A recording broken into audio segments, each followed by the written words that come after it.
They say every man has a price. For some it is $1,000. For others it is 1,000,000. I always thought I was unshakable. I thought I was the good guy, the person who always did the right thing, the one who worked 3 jobs to pay for his mother's surgery. But then something happened.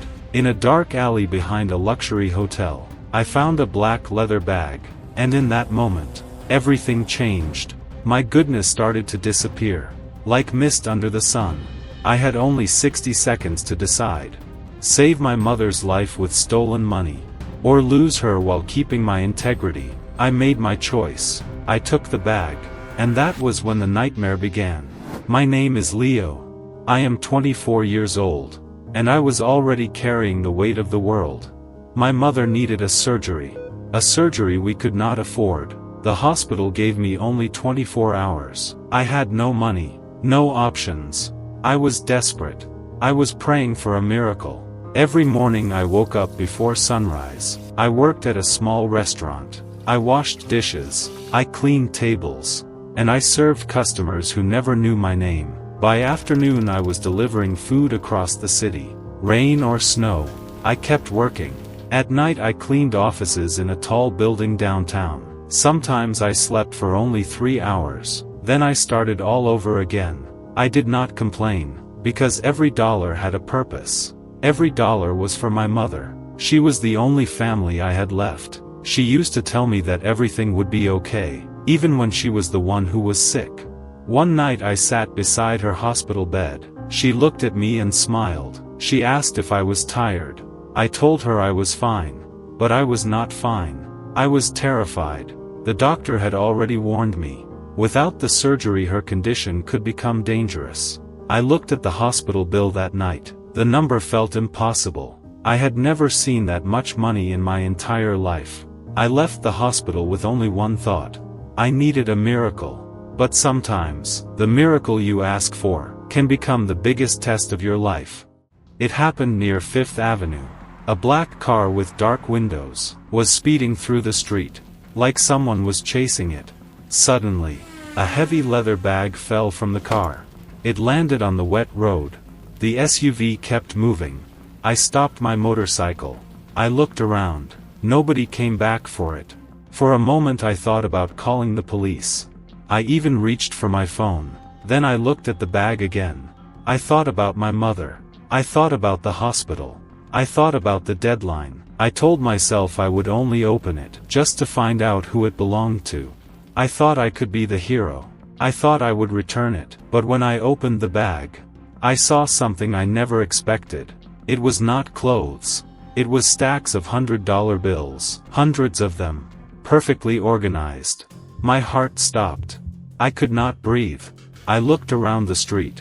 Nobody was watching. This was not just money. This was my mother's life. This was my chance to save her. For a few seconds, I imagined walking into the hospital, paying the entire bill, watching the doctors save her. I imagined my mother smiling again. Then another thought came into my mind. Someone was looking for this money. Someone had lost everything. I knew what I should do. But knowing the right thing, and doing the right thing, are not always the same. I did not think. I just hid the bag under my delivery box, and drove away. I had not gone 2 blocks. When my phone rang, the number was hidden. I answered. My voice was shaking. A deep and calm voice spoke. It said only 5 words. Is your soul worth it? Then the call ended. I stared at my phone. I could not understand what had happened. Nobody knew I had the bag. At least, that was what I thought. I looked into my rearview mirror. A black SUV was behind me. 2 cars away. Was it the same car? I did not know. I turned. It turned. I sped up. It followed. My hands became sweaty. My heart was beating faster. I started thinking about the money. Maybe it was stolen.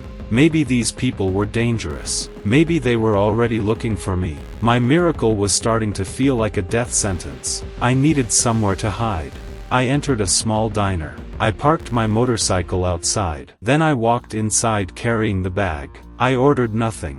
I just sat there, trying to calm myself down. I sat in the far corner. The bag was hidden between my feet. The old man behind the counter looked at me. His eyes felt like they could see everything. He did not ask what I wanted. He just watched me. Then he walked closer. He leaned toward me and whispered, "Young man, dirty money has a way of making the person holding it disappear." My blood went cold. How did he know? I wanted to ask him what he meant, but before I could speak, my phone vibrated again. No caller ID. I did not answer. The phone stopped. Then it started again. I looked outside. The black SUV was nowhere to be seen. For the first time, I thought maybe I had imagined everything. Maybe fear was controlling my mind. I looked at the bag.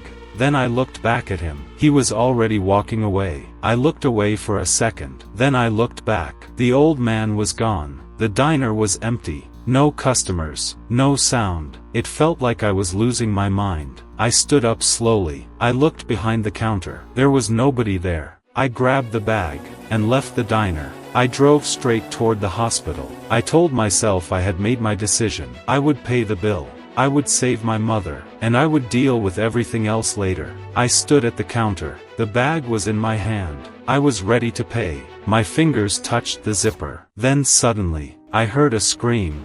A man was on his knees in the lobby.